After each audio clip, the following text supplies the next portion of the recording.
Hello, and welcome to the second part of my Bloodborne chit-chat sort of lore discussion.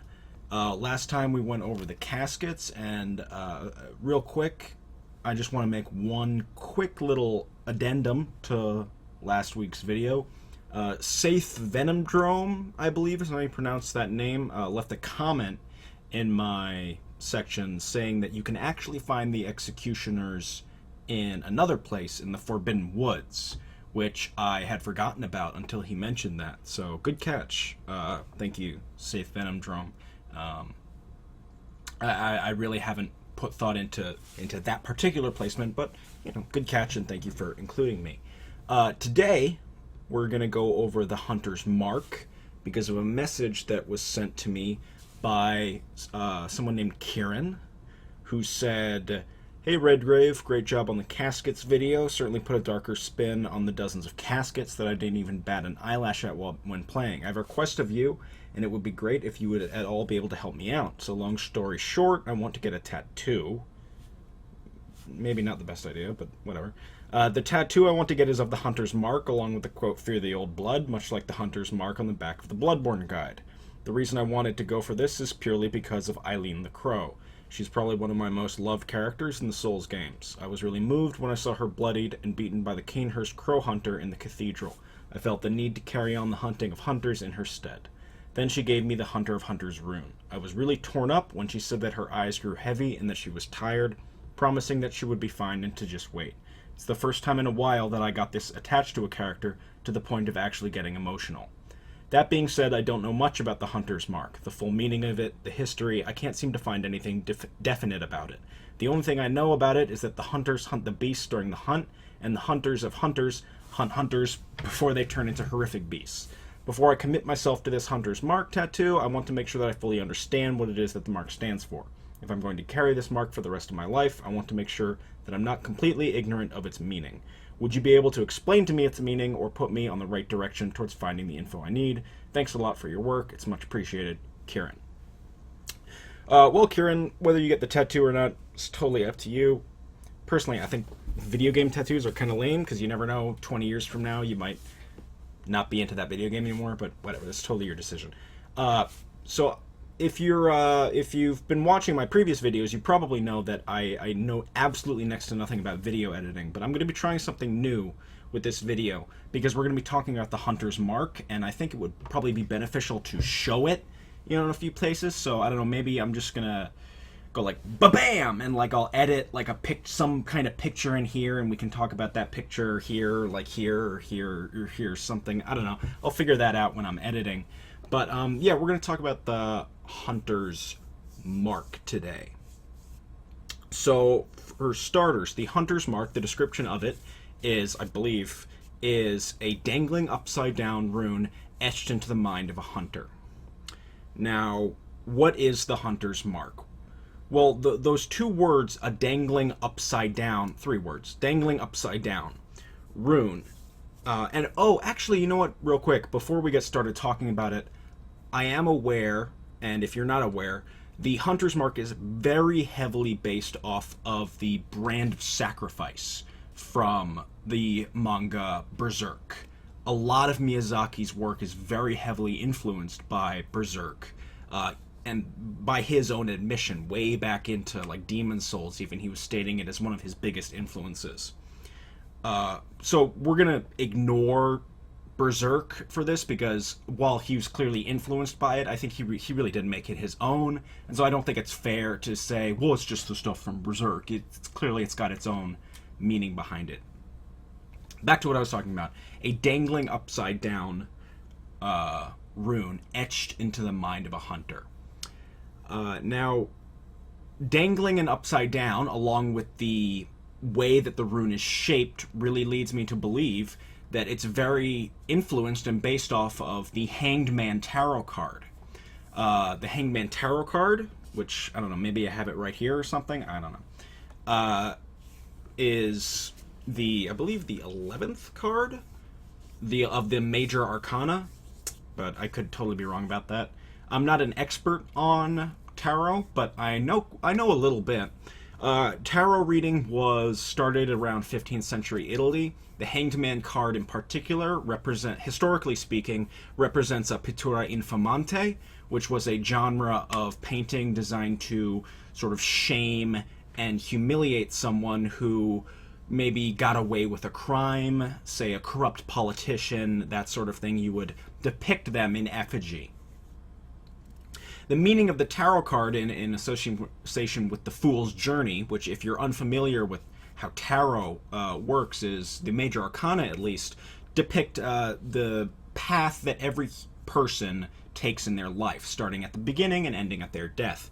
And that's called the Fool's Journey. The Hanged Man represents a crossroads in that person's life. It represents sacrifice and slowing down to really contemplate what they're doing and how their life is going, and to stop struggling and sort of surrender themselves to their situation in order to gain control over it. So that's what the Hanged Man represents. And you can see some parallels there already to what's going on in Bloodborne. But I really want to talk about what the rune is. A dangling upside-down rune etched into the mind of a hunter. Now, if we recall, the Carol runes, Runesmith Carol, was a student at Bergenworth who would listen through unknown ways. We don't know how he listened, but we know, or she, actually. There's no, I don't believe there's any reference to Carol as being either male or female. But Carol would listen to the Great Ones and would etch down their utterings into symbols. Carol couldn't put them into words. They were too complicated, too foreign to human understanding, but he managed to put them into symbols. And that particular symbol that we see in the Hunter's Mark is literally the Great One word for hunter. If you put that symbol into a Google Translate with, English, or Great One to English, that symbol would come out as the word hunter. So what does that mean, and why is it in our head? Well, I think that the Hunter's Mark, in terms of gameplay, it fulfills a very similar function to the Nexial Binding from Demon Souls and to the Dark Sign from Dark Souls 1 and 2. But in terms of story significance, that Hunter's Mark burned into our brain is really what makes us a hunter, and not just any old hunter, but to what, if you're familiar with my work, what I refer to as a pale blood hunter, a special hunter, someone attached to the dream. That word that's been seared into our minds keeps us attached to the hunter's dream. Now, how did it get there? Well, it's literally the uttering of a Great One. It's a Great One looking at you and going, hunter. And that uttering burning itself into you. Now, when did this happen to us? Well, personally, I think it happened when the messengers in the very beginning of the game are crawling all over you. What Great One did this to us? It's kind of not really clear. It could be Udin. It could have been the Moon Presence. It could have been the doll. Whatever Great One it was, though, some Great One took notice of us and chose us specifically. It selected us and said, hunter. And in that moment, we were bound to the hunter's dream. We have this rune inside of our skull that keeps us there, keeps us locked there. And that's what makes us a hunter. That's what makes us immortal, is even if we die, we just wake up again because we have this rune burned into our brains. Even, Groundhog Day style, if we take a gun and we pull it to our foreheads and we pull the trigger, we're just going to wake up in the hunter's dream again. We're trapped there. It's sort of a slave chain. It's a binding that has us by the throat and keeps us from escaping. We're forced into servitude to fulfill our contract, so to speak, to be the pale blood hunter. And how do we escape the dream? It's very clear. Gehrman executes us And through that decapitation, maybe not necessarily has to be decapitation, maybe it's just symbolic, but the rune is sort of taken out of our minds.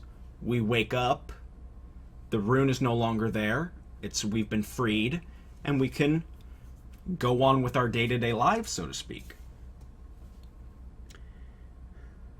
So, this rune burned into our skull. We see it in quite a few places. So who has this mark in their skull? Well, it's very likely that Gehrman has it branded in there because he is trapped in the dream himself. So it's and the only way he can escape, apparently, is for someone else who has the mark to kill him. So maybe the only way for the mark to actually go away is for someone else who has it to kill you. Maybe that's why no matter how many times we normally die, nothing happens. But when we die to Gehrman, we're freed from the dream. But that's just complete speculation. So where else do we see the mark? Well, we see the mark in the Bold Hunter's Mark. The Bold Hunter's Mark serves the same function as the Homeward Bone, for example, from Dark Souls. You know, you use it, and you get to keep your echoes, and you wake up back at the lamp, and you get to reset the instance and all that sort of thing. But what is it really? What is the Bold Hunter's Mark really? It's a piece of parchment where it looks like somebody has just scribbled or scratched down the Hunter's Mark into it, like they're trying to remember what it means. Like they're like someone who was thinking there was this rune and they etched it down and now they've got this sort of this facsimile of the Hunter's Mark and they can focus on it. So who gives us Bold Hunter marks? There's two characters in the game who do. Eileen and Jura. They're the only two characters who give you Bold Hunter's marks.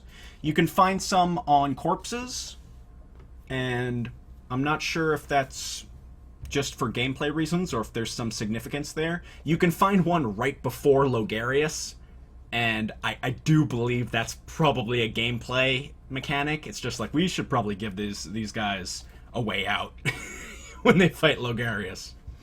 But, you know, who knows? There could be some gameplay significance there. But yeah, Jura and Eileen are the only two characters in the game who give us this Bold Hunter's Mark when we first meet them.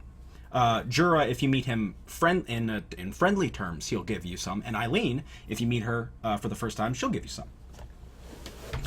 And so, if you know anything about my work, I posit that Eileen and Jura are two previous Pale Blood hunters, which would mean they too had this Hunter's Mark burned into their skulls. They were forced into captivity. They were made slaves in the Hunter's Dream, and they were freed by Gehrman. And when you awaken from the dream, you supposedly forget everything. But it's a lot like, or at least I believe it's a lot like dreams in real life, as weird as that sounds. Now, when you have, say you have a terrible nightmare, terrible nightmare, everybody's had at least one. You wake up, you remember it vividly, you can remember every detail. And then even like 5 minutes later, it starts to fade away. It's very fast. And by the end of the day, you remember a little bit of it, and the next day, you don't remember any of it, you just remember that you had a really bad dream. And some people even write down their dreams to try to sort of help them remember, to help them focus on it. And that, I believe, is what the Bold Hunter marks are. It's someone, Jura, for example, waking up and going, it was this horrible experience, and he remembers this mark that was seared into his mind, and he etches it down, and he can focus on it, and it can help remind him of the terrible things that happened. So that's what I believe the Bold Hunter's mark serves. But there's another place where we find the Hunter's Mark, and we find it everywhere, and that's in the Chalice Dungeons. The Chalice Dungeons are the ruins of ancient Thumaru, or at least they're the catacombs of ancient Thumaru. Thumaru, I believe, spanned a very great distance above ground and below ground. So what we see, what is the catacombs of Thumaru. And in that place, the hunter's mark is everywhere. It's on all the elevators, all kinds of places. Every time you go down an elevator, you see the hunter's mark branded everywhere. So if the hunter's mark, the word hunter that's seared into the mind of a pale blood hunter, was around in ancient Sumerian times, thousands of years before the hunter's dream as we know it was established, it can only mean that the Great Ones have been branding hunters for a long time. The Great Ones must have been taking people and going, hunter, and sort of enslaving them and capturing them and bringing them into their service, because otherwise, the Sumerian people would not have understood what this rune means, but they held it very importantly. Later on, we see the Healing Church in their early formative days even adapts this symbol too, the symbol, the hunter's mark. It's not clear exactly where they get it from. The executioners, which are the first organized, like martial branch of the Healing Church. We see like the sort of foundations of what we would see the Healing Church today in the executioners, led by Logarius. Maybe Logarius was a pale blood hunter, because the executioners all have the hunter's mark embroidered on their chest. They wear it like a badge of honor. So maybe Logarius was a pale blood hunter. This is pure speculation. You do find those bold hunter's marks right in front of the place where you fight him. And maybe something to do with his contract involved cleansing the vile bloods. Who knows? That's complete speculation. There's no evidence whatsoever to back that up. But we do find the hunter's mark embroidered on their chests. Now, again, it's entirely possible that they copied it from Thumaru to sort of follow on in their footsteps. But yeah, it's very interesting. Now, there's one other place where we find the hunter's mark, and that's in the Carol rune, hunter, that is used by the hunters of hunters. And it's very interesting to me that they use this rune, because the hunters of hunters stand for everything that the hunter's dream does not stand for, in a way. Because the hunters of hunters are all about mercy.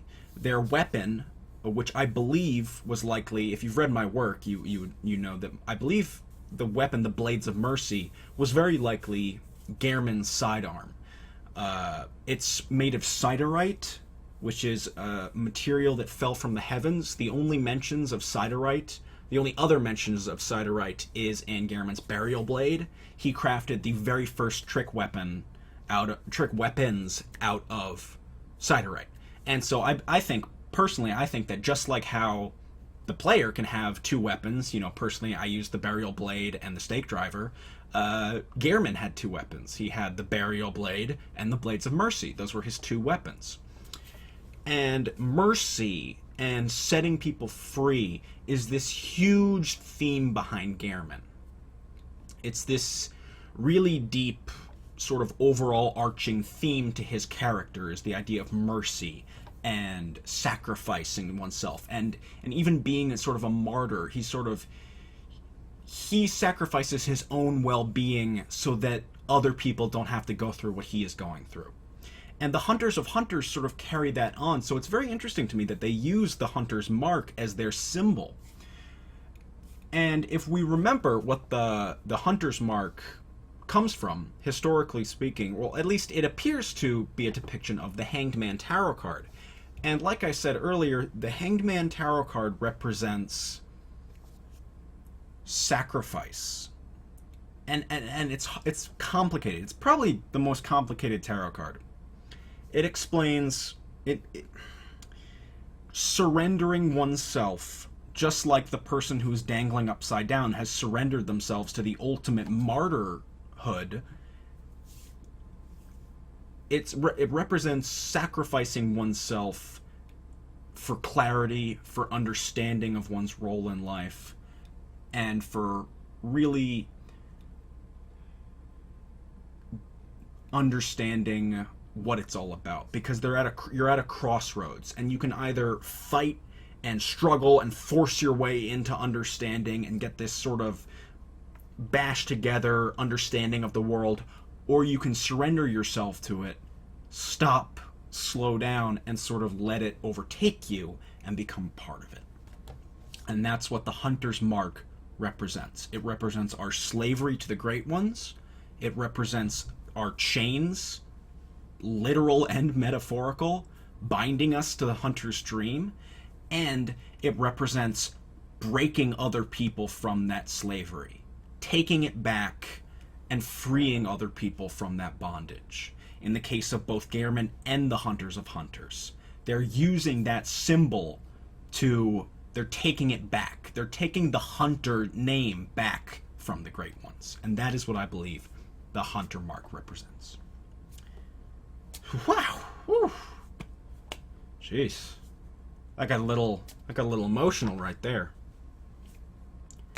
Thank you very much for watching. I hope you enjoyed listening to me ramble on a little bit about one aspect of Bloodborne's lore, one of the lesser explored aspects. If you enjoyed this and you'd like to see more, let me know. I really made this segment with the goal of answering people's questions, because it's very easy to read up a lot about, Jura. It's very easy to read everyone's theories about Jura, or to read everyone's theories about Gehrman. But there's a lot of very complicated and very vague and very open to interpretation aspects of Bloodborne that get swept aside because everybody wants to talk about the doll and everyone wants to talk about the moon presence. But there's a lot of really interesting things to go over. I don't know how I'm gonna do the next one because I am leaving for Seattle next week. I will be going to the International 5. It's a huge Dota tournament in Seattle, so maybe I'll manage to squeeze another one out before then. But if I don't, I'm sorry. But yeah, leave a comment below or send me a message asking me to go over something, giving me some kind of criticism if you feel I could do anything better, or just tell me how great I am, because I always love to hear that. And I'll have a few links for relevant discussion down below. So thank you very much for watching.